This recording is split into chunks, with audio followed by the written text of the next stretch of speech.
আসসালামু আলাইকুম। Realme 12 plus কয়েক মাস আগে বাজারে এসেছিল এবং এটির সাকসেস হিসেবে সাম্প্রতিক রিয়েলমি লঞ্চ করেছে রিয়েলমি 13 প্লাস এই ফোনটি। কিছু ক্ষেত্রে এটি রিয়েলমি 12 প্লাস থেকে আপগ্রেডেড, কিছু ক্ষেত্রে তেমন আপগ্রেডেড নয়। আজকের ভিডিওতে আমরা সবকিছু বিস্তারিতভাবে আলোচনা করব। এই প্রাইস রেঞ্জে এর পারফরমেন্স কেমন, ব্যাটারি ব্যাকআপ কেমন আর এর ডিসপ্লে কেমন, এই সকল প্রশ্নের উত্তর জানার চেষ্টা করব আজকের এই ভিডিওতে। এছাড়াও কথা বলবো এই প্রাইজে এই ফোনটি কেনা উচিত হবে কিনা। তো বন্ধুরা চলুন তাহলে আর বেশি কথা না বাড়িয়ে সরাসরি ভিডিওতে ঝাঁপিয়ে পড়া যাক। চলুন প্রথমে দেখা যাক ফোনটির বক্সে কী কী দেওয়া হয়েছে। ইয়েলো বক্স, উপরে রিয়েলমি 13 প্লাস লেখা আছে। তো বক্সটি খুললে প্রথমে পেয়ে যাচ্ছি কিছু ডকুমেন্টেশন, ট্রান্সপারেন্ট ফোন কেস এবং একটি সিম ইজেক্টর টুল। তার নিচে থাকছে কাঙ্ক্ষিত ফোনটি এবং ফোনটির নিচে আছে 80 ওয়াটের একটি ফাস্ট চার্জার এবং একটি ইউএসবি টাইপ সি কেবল। তো এই ছিল ফোনটির বক্স কন্টেন্ট। চলুন কথা বলা যাক ফোনটির ডিজাইন এবং বিল্ড কোয়ালিটি নিয়ে। ফোনটি আপনারা ভিক্টোরি গোল্ড, স্পিড গ্রিন এবং ডার্ক পার্পল এই তিনটি কালারে অ্যাভেলেবল পেয়ে যাবেন। তো ফোনটির ডিজাইন অনেক সুন্দর। ডিজাইনের ক্ষেত্রে রিয়েলমি সবসময় কিছু না কিছু নতুন করার চেষ্টা করে। তো রিয়ার প্যানেলের নিচের অংশটুকু মার্বেল ফিনিশের মতো করা হয়েছে এবং উপরের অংশটুকু ম্যাট ফিনিশ করা হয়েছে। এর গোল ক্যামেরা বাম্প ফোনটিকে আকর্ষণীয় করে তুলেছে। ফোনটির ফ্রেম এবং ব্যাক প্যানেল পলিকার্বনেট প্লাস্টিকের তৈরি। ফোনটি খুব বেশি হেভি নয়, আবার খুব বেশি লাইটও নয়। এটার ওয়েট 186 গ্রাম এবং থিকনেস 7.6 মিলিমিটার। ইনহ্যান্ড ফিলের দিক থেকে ফোনটি অনেক প্রিমিয়াম লাগে, হাতে নিয়ে বেশ কমফোর্টেবল মনে হয়েছে আমাদের কাছে। সাথে ফোনটিতে রয়েছে IP54 রেটিং, অর্থাৎ ফোনটি হালকা পানিতে ভেজাতে পারবেন। পোর্টস অ্যান্ড বাটনস নিয়ে বললে ফোনটির ডান পাশে রয়েছে ভলিউম রকার এবং পাওয়ার বাটন। নিচের দিকে রয়েছে type C charging port, primary microphone, speaker grill এবং একটি সিম কার্ড ট্রে। আর ফোনটির উপরে রয়েছে noise cancelling microphone, 3.5mm headphone jack এবং স্পিকার গ্রিল। ফোনটিতে ডুয়েল স্টেরিও স্পিকার থাকায় সাউন্ড বেস্ট ভালো পাওয়া যাবে ফোনটি থেকে। ফোনটিতে হাইব্রিড সিম স্লট দেওয়া হয়েছে, যেখানে আপনি একটি সিম, একটি এসডি কার্ড অথবা একসাথে শুধু দুটি ন্যানো সিম কার্ড ব্যবহার করতে পারবেন। সিকিউরিটির জন্য ফোনটিতে ইন ডিসপ্লে ফিঙ্গারপ্রিন্ট সেন্সর দেওয়া হয়েছে, যা অনেক দ্রুত কাজ করে। রিয়েলমি 13 প্লাস ফোনটিতে ডিসপ্লে হিসেবে থাকছে 6.67 ইঞ্চির 120 হার্জের অ্যামোলেড ডিসপ্লে। ডিসপ্লেটি ফুল এইচডি প্লাস রেজুলেশন এবং HDR10 প্লাস সাপোর্টেড। ফোনটির স্ক্রিন টু বডি রেশিও 88.9%, ডিসপ্লেটির পিপিআই ডেন্সিটি 395 ও ডিসপ্লেটির টিপিক্যাল ব্রাইটনেস 2000 নেটস। আর ডিসপ্লেটি প্রোটেকশনের জন্য ব্যবহার করা হয়েছে Corning Gorilla glass 7i। Display size বড় রাখা হয়েছে এবং বেজেলও চিন ছোট রাখা হয়েছে। আউটডোরে ডিসপ্লেটির ব্রাইটনেস ভালো ছিল, পিক ব্রাইটনেস 2000 নিটস থাকায় ডিরেক্ট সানলাইটেও এই ফোনটি ব্যবহার করতে পারবেন। মাল্টিমিডিয়ার ক্ষেত্রে 120 হার্জ রিফ্রেশ রেটে সবগুলো অ্যাপস ঠিকঠাক কাজ করে। এছাড়া ইউটিউবে ভিডিও দেখার সময় ম্যাক্সিমাম 4K 60 fps ভিডিও দেখতে পারবেন এবং ফোনটিতে HDR এর সাপোর্ট আছে, যা আপনার ভিউইং এক্সপিরিয়েন্স ইনহ্যান্স করবে।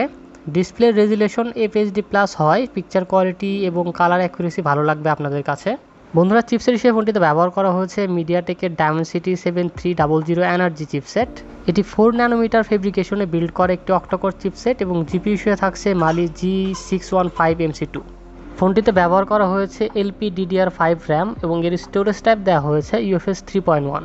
তো ডায়মেনসিটি 7300 এনার্জি চিপসেটটি অন্তত বেঞ্চমার্কে 6.5 লাখ থেকে 7 লাখের মতো স্কোর করেছে। এই প্রাইস রেঞ্জে অন্যান্য ফোন থেকে অনেক বেটার ভালো পাওয়ার ডেলিভারি করে, কিন্তু রিয়েলমির এই ফোন প্রাইজের দিক থেকে মিড রেঞ্জ হলেও পারফরমেন্স এতটুকুই পাবেন। তবে স্টোরেজ ভালো, র্যামও ভালো। স্টোরেজ টাইপ UFS 3.1 হয়, অ্যাপস ওপেনিং স্পিড ভালো পেয়ে যাবেন। এখন আসি গেমিং পারফরমেন্সে। পাবজি খেলার সময় স্মুথ এক্সট্রিম প্লাস গ্রাফিক্সে খেলতে পারবেন। পাশাপাশি এই ফোন দিয়ে বেশিরভাগ সময় 60 থেকে 70 FPS পাচ্ছিল। আবার যখন হেভি গেমিং করবেন লাইক 1 hour প্লাস, তখন এর FPS 30-তে নেমে আসে, যা খুবই খারাপ একটা দিক এই ফোনের।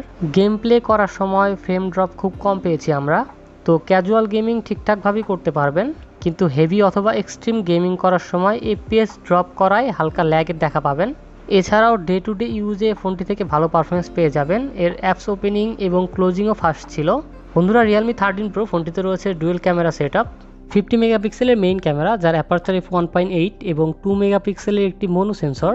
আর সেলফি ক্যামেরা হিসেবে ফোনটিতে 16 মেগাপিক্সেলের একটি সেন্টার কনসোল সেলফি ক্যামেরা দেওয়া হয়েছে, যার অ্যাপারচার f2.5। এই স্মার্টফোনের প্রাইমারি ক্যামেরা পিকচার কোয়ালিটি ভালো, কালার অ্যাকুরেসি, ফটো ডিটেলিং ভালো লেগেছে আমাদের কাছে।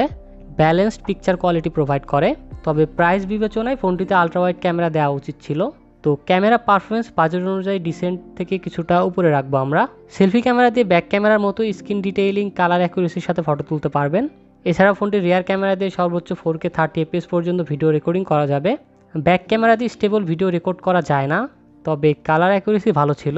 আর সেলফি ক্যামেরা দিয়ে সর্বোচ্চ 1080p 30fps পর্যন্ত ভিডিও রেকর্ডিং করা যাবে। ব্যাটারি হিসেবে ফোনটিতে 5000 mAh এর ব্যাটারি দেওয়া হয়েছে। সাথে বক্সে আছে 80 ওয়াটের একটি ফাস্ট চার্জার।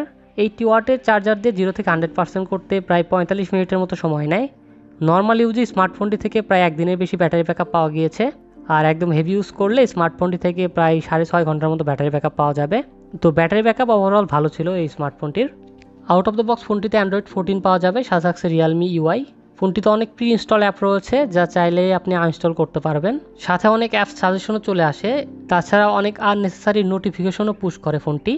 তবে অনেক ফিচার রয়েছে যা আপনার ভালো লাগবে, যেমন quick apps opening feature, sidebar, app clone, hide apps, আরও অনেক ফিচার পেয়ে যাবেন। তো ইউআই এক্সপিরিয়েন্স ভালোই প্রোভাইড করবে ফোনটি।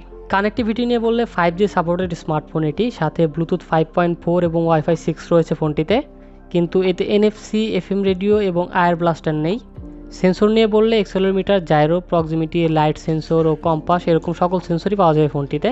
ফোনটির 3টি ভেরিয়েন্ট লঞ্চ করা হয়েছে, যা 8GB RAM, 128GB internal storage, 8GB RAM, 256GB internal storage এবং 12GB RAM, 256GB internal storage. তো রিয়েলমি 13 প্লাস ফোনটির 128GB ভেরিয়েন্টের ইন্ডিয়াতে বর্তমানে প্রাইস 22,999 রুপি, যা বাংলাদেশের টাকায় প্রায় 35,000 টাকার মতো। এখন প্রশ্ন হচ্ছে ফোনটি কেনা ঠিক হবে কিনা। 35,000 টাকার প্রাইস অনুযায়ী এই ফোনটি গেমিংয়ে তেমন কিছু প্রোভাইড করতে পারেনি। তো আমরা সাজেস্ট করব এই ফোন গেমিংয়ের জন্য না কিনতে। বাকি ডিসপ্লে, ক্যামেরা এবং ব্যাটারি ব্যাকআপ ভালোই ছিল। তো এই ছিল ফোনের ভালো দিক এবং খারাপ দিক। এখন আপনারাই ডিসাইড করুন ফোনটি কিনবেন কিনা।